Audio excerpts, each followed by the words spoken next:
Spoilers, we're back. We're here now. Yes, we are back. Okay. Fearfully and wonderfully made Dennis. Are you excited for this podcast? I'm so excited. More precious than Ruby's Gonzalez. Bro. What about the daughter of the King Revoto? I cannot wait. I'm on the edge of my seat. Let's go. Identity. We're here. We're ready. Hey friends, I'm Leslie. Hey guys, I'm Marianne. And I'm Angie. Together, we are the therapists of Eden Therapy Co., and we are inviting you to have a seat at Eden's table. Coming to you live from Miami, we believe in healing hearts, shining the light, and bridging the gap in mental health. Come sit with us as we learn, laugh, and explore how faith and mental health collide.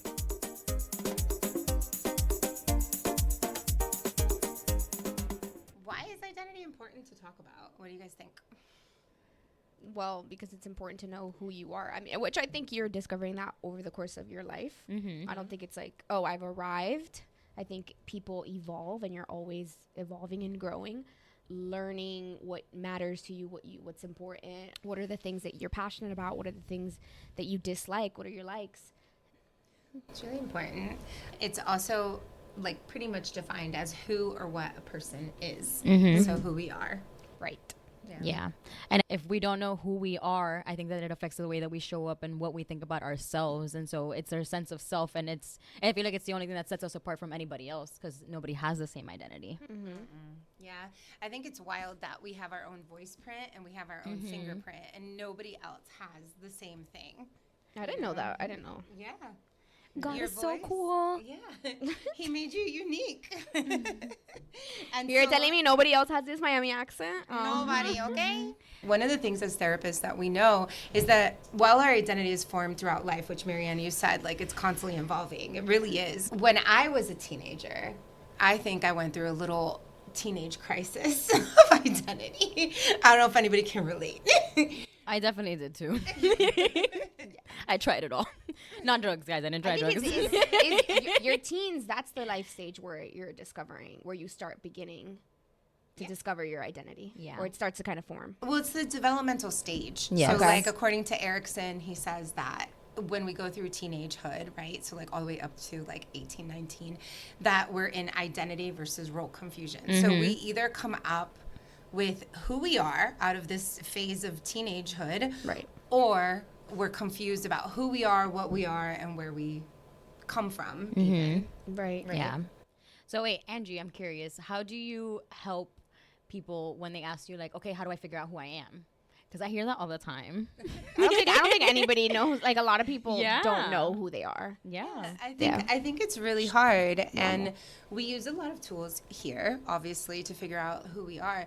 But what I really focus on is what happens when you're younger. Like, what are the things that you are praised for, or things that people think are so great about you, and other people really start to inform who you are. What are some things that you guys remember that people said when you were younger? I was really good at following directions. Still runs true. rings true. Is that- It's a quality I appreciate, though. Yeah. One of us has to have it, man. This is like the true sibling dynamic. I'm definitely older child. Funny enough, when I was younger, I was quiet. I was, how you say in Spanish, tranquila, like chill and more reserved, more shy. Which, this is identity. Like, if you know me today, that is not necessarily the case. It's The very opposite. far from. So I think many things shaped who I was, or who I thought I was when I was younger, and then over the course of time, who I became. Yeah. For me, I was always known for being affectionate when I was younger, but then I think I got really spicy as a teenager. And I don't know if I would say I was affectionate, but when we're teenagers, we try on all these different hats because we're kind of wondering, like, well, who am I really? Am I who my friends tell me I am? Am I who my family tells me I am? Am I who my school tells me I am? And so for me, gosh, I took a wild ride. Yeah. I love telling our clients, because they never believe me, that I shaved my head and I was a punk when I was a teenager. Fascinating to me. I need to see pictures to this day. Everybody wants to see pictures, but the truth is I didn't take pictures during that time. But anyway, but then like I was like, oh, I think I want to be a hippie, and I was like, I bought like the long skirts and the things, and I was a hippie for about a week. And I was went through like, that phase too. you know me? They're supposed to be like super chill and nothing matters. And I'm like, no. Oh my god, what is happening today? It's It's like funny because she's like, I wanted to be a hippie. Just smash. nothing matters. It's all okay. Inside, I'm like, Like, I can't, but I can't.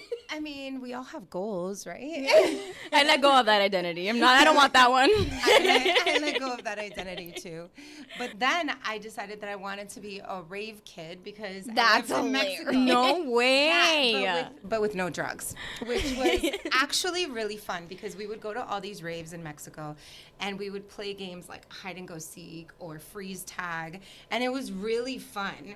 That sounds terrifying. No, to it was me. really fun because all of your friends are in, and so the music's going. It was fun. I mean, it was definitely a stage. But then, like, something pretty big happened. My dad had 5 bypasses to his heart, and then my best friend at that time left Mexico, and all of it kind of just made me think, like, what am I doing, and who am I? And that's really where I think the search for the truth of who I was kind of came into play. Yeah. Yeah. What about you guys? How do you feel that your identity has developed? I think the reason why I was so shy and reserved was because I was insecure. I think because of a lack of identity, I showed up in this kind of wallflower kind of way where I didn't speak up. I didn't want any attention on me. So a lot of fear. And so my identity started to be wrapped around this, like, okay, I'm quiet, I don't really say anything, but then when I get really comfortable, I come alive. So it's like people are getting 2 different people when they meet me, depending on how close you are to me. That started to change for me once I started getting more comfortable in my own skin. And then later teens and entering into college. And then when I was about like 19, my friend started inviting me to church, and it was because I started to get to know God that I got to feel more comfortable in myself. And then that's when, well, it's been pretty stable and steady ever since. So beautiful. Yeah. Wow. Yeah. I think for me it was a little different. My sense of self when I was younger, like I can see it now, was kind of dependent on like whenever I received the most praise, and I was always receiving praise when I did things right or like when I made other people happy. So it was a lot of like people pleasing, and I wasn't given a lot of room to develop identity because I only had identity coming from like school or home. I wasn't allowed to do extracurriculars or be in any teams or do anything like that. So I didn't really have a lot of wiggle room until I got to my teens, where I was like, you know what, I'm kind of done with this. Like, I'm kind of done with the people pleasing, and I started kind of like speaking up. And I just always longed to know, like, okay, what sets me apart? Like, aside from like, okay, I'm kind and I'm compassionate and I care for people, like, what else is different of me? And I started writing and like all of these other things and reading. So that's where I kind of developed more of a sense of self. And then with my friends, and then when I gave my life to God, then that everything changed. You know, like all of that apart when I gave my life to God. That's when I feel like I really came to know who I really am. Yeah. Again, so beautiful.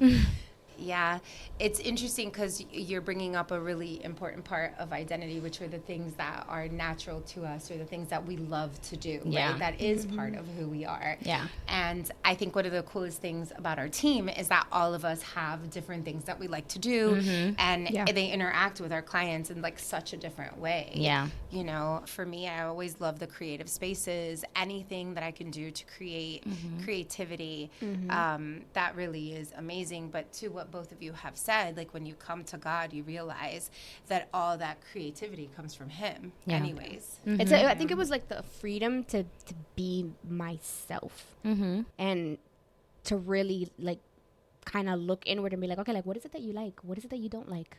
How is it that you feel? What is it that's okay with you? What's not okay with you? And the more I did that over time, it was like whatever I had like on me started like coming off. I was more comfortable just being me. Speaking up. Yeah. I mean, Leslie was talking about people pleasing, but I was always the caretaker, which it's no it's no coincidence that I'm a therapist. And so for me, I went through that journey, Marianne, of like trying to understand what is it that I like, who do I like, what do I like. I remember working with a therapist who said, what's your favorite ice cream flavor? And I was like, I don't know. You know, like just like ice cream. And she was like, well, I want you to go and I want you to try different flavors and figure out what it is that you actually like. And it just stuck out to me that like here I was for the first time in therapy in my 20s and thinking like I really don't know what ice cream flavor I like. And then trying like so many ice cream flavors and realizing that I really like vanilla. But I think there's so much fun in being able to explore who you are. Yeah. And that makes me think like we also have to give ourselves permission to like not like certain things, because I remember like struggling with like, but my mom likes this, like why don't I like that, or like why she like my cousin really enjoys this, like I'm not enjoying this, you know, like and it almost feels like it's like, oh, like maybe there's something wrong with me, right, that I don't like what everybody else likes, or I don't see things the way that everybody else sees it. So I feel like there's almost like you have to almost shed this like, well, this is who I think I am or who I think I should be, to really like allow who you are to set in.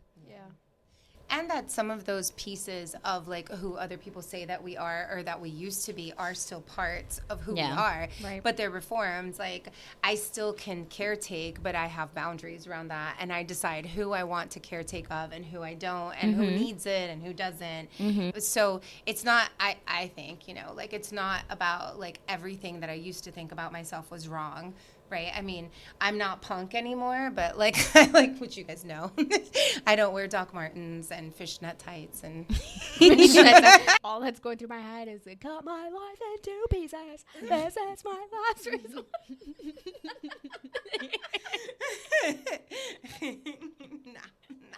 Not to that extent. That's all that's going through my mind. I really do believe things really switched for me when I realized my identity in God, as you guys have said. For me, I think that because I'm always learning and trying to help to better people, it led me into a lot of the inner healing and a lot of those kinds of flows of Christianity, and learning about the fatherhood of God was just key. Yeah. Because I love my father, and my father and I have a great relationship.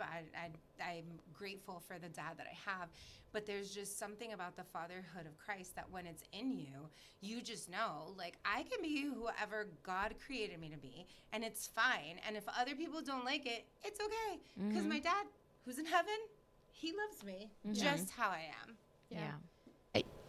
So you say this, and I'm trying to remember, like, what is it you say? But when I'm thinking about parents and how our identity is formed, and I think you say one affirms and the other confirms.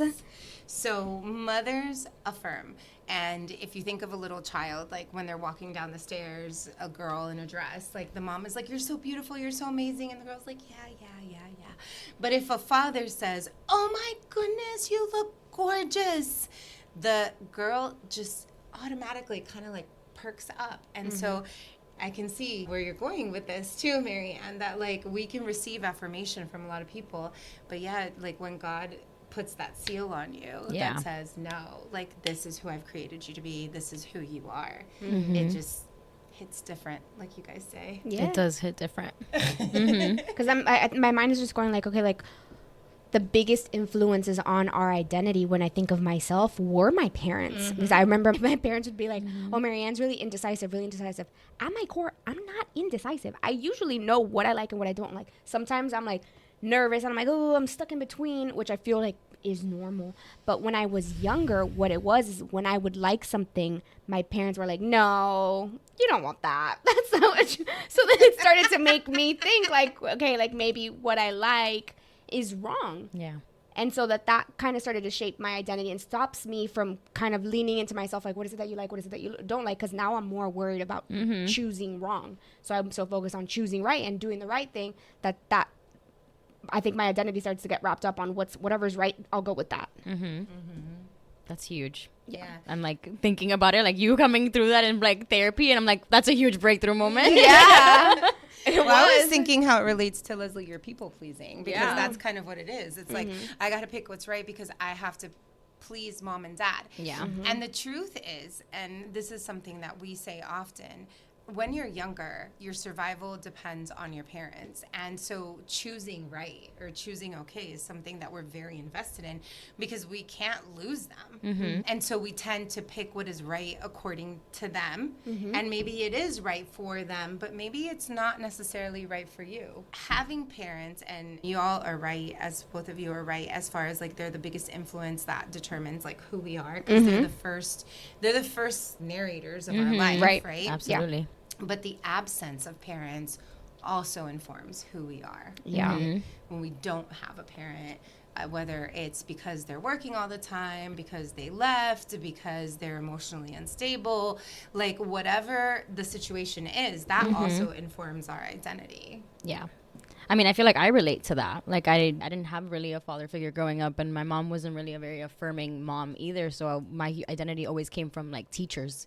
And that's why, like, school was such a big thing for me. And since I wasn't allowed, like, in extracurriculars, I was like, okay, then I'm going to be I was a teacher's pet in every class. I don't even know how people do that, but I promise you that I was.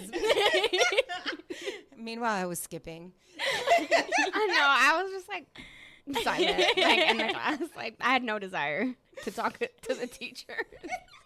I longed to like earn their validation of like hearing like, oh, that's so great, or you're so smart, or anything, you know, because I really wanted that. And so I think I always grew up kind of wondering like, okay, what is it about me? I know there's something, but what is it about me, and trying to figure that out.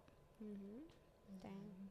That's crazy, because I mean, again, the search for identity is within every person. Everyone, yeah. So you're going, whether you do this consciously or unconsciously, you're always going to look for someone or something to tell you about yourself. Yeah. Which is insane. And I think in the work with eating disorders, one of the things that's really interesting is that there's such a lack of identity that they will borrow identity from anyone, including therapists, coaches, I mean, friends, their hunger for identity of who I am. And I think that's something that's connected to identity, which is what we're talking about, is purpose. Because once you know your identity, then you know where you can go. Yeah. But I think unless you know who you are, then you're constantly trying all of these things, and none of it is panning out because it's not flowing with the purpose, the identity, and who God created you to be. Correct. Yeah. Yeah, that's really good. So how do we help people figure out who they are? Well, we do a lot of my mind is kind of going like, okay, like, do you mean interventions? Or do you just mean, like... In general. Like questions, things like encouragements? Value system. Know what's important to you, what matters to you.